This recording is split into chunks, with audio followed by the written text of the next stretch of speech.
I play the guitar, I play the piano, I play my vocal cords. That's an instrument. Chasing shots and night go. Without you I get dizzy and upset, but with you I fall apart. Boy, look what you started. I'm psycho, you're heartless like a psycho. Hi, I'm Ysabelle, and this is How to Be a K-pop Star.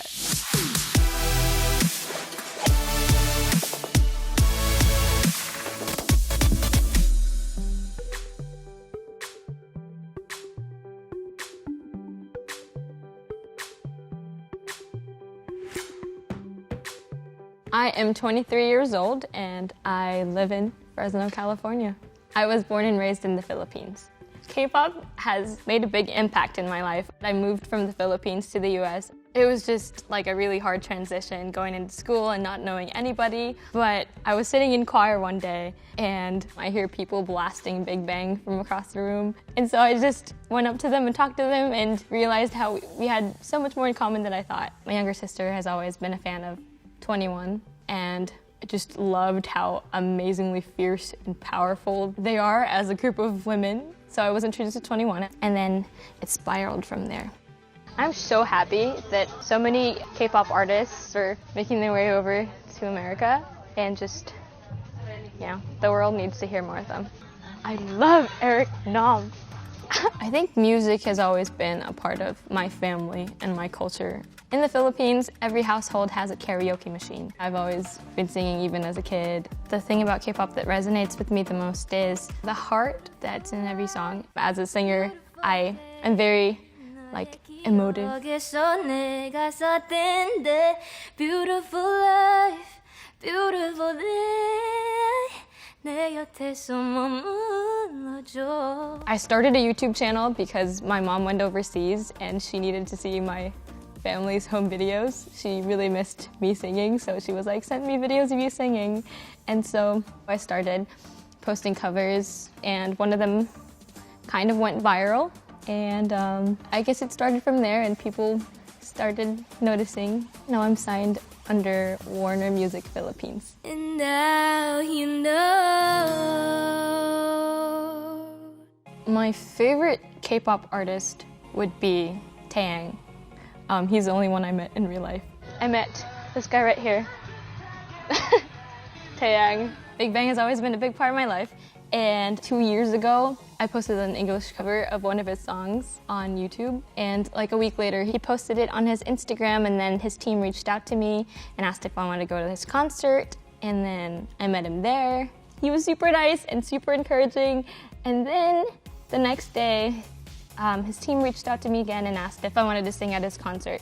So the next day, I went to LA and sang in front of 3,000 people. It's one thing to pursue what you're doing in music, and it's another to have someone you look up to validate that and encourage you. Yeah, he's one of the best. Yeah, I have a main hustle. I am a pediatric nurse. It's super fulfilling and super fun. I work 12-hour shifts at night. That was super hard for me for a couple of months. There was a lot of crying, but I can balance them equally now. Like, I know how to manage my time better, that I work and then I work on music. If you could, let me know if this is real. I feel blessed to have the opportunity to heal people physically in that sense, and also help people spiritually, emotionally, and stuff with music. You're perfect, I'm daunted, you're worth it. Last year, I got my license as a nurse. Yay, me! And then after that, I went to the Philippines. I recorded some tracks. I did a couple of shows there. And then I went to Korea for the first time. Yeah, that was fun. Last month, I went to the Philippines to spend time with my family. Last week, I had a show. It was my very first show in LA. I met AJ Raphael. He's one of the artists I look up to on YouTube.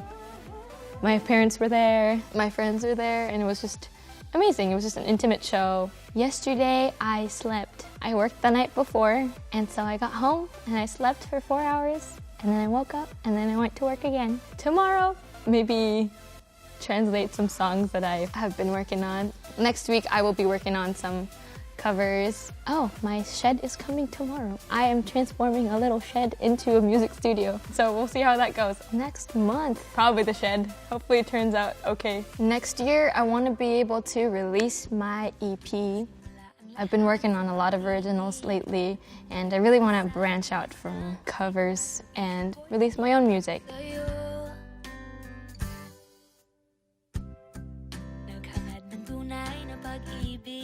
I've always been just scared of releasing original music. Like, it's me. Like, here you go, here's a little piece of my heart. Take it and then dissect it. So that's always been kind of scary to me. But I'm really trying to break out of that comfort zone and just release my own original music.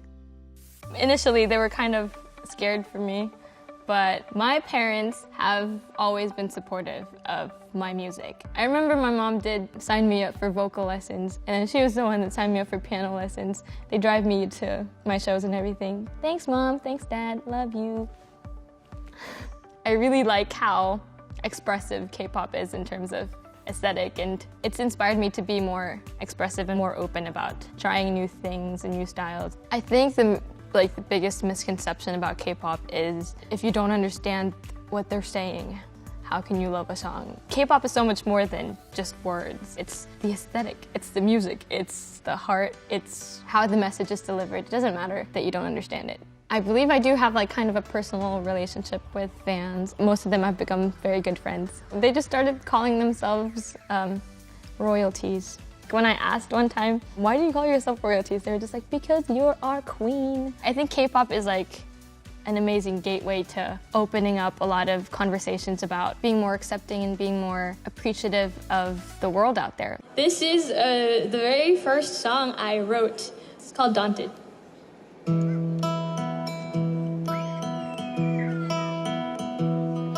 I met you at a party that one time.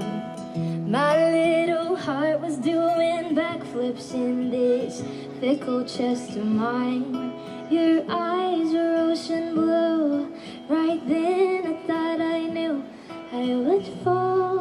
If you're doing something and you're putting your whole heart into it and you're passionate about it and you're happy doing it, I think that's success in and of itself. It doesn't matter how big the audience is. If you're rooting for yourself and you're happy doing everything that you're doing and you're not stepping on anyone's toes, then that's success to me, I think. I hope 5 years from now I'm still happy doing what I'm doing, and that's good enough for me.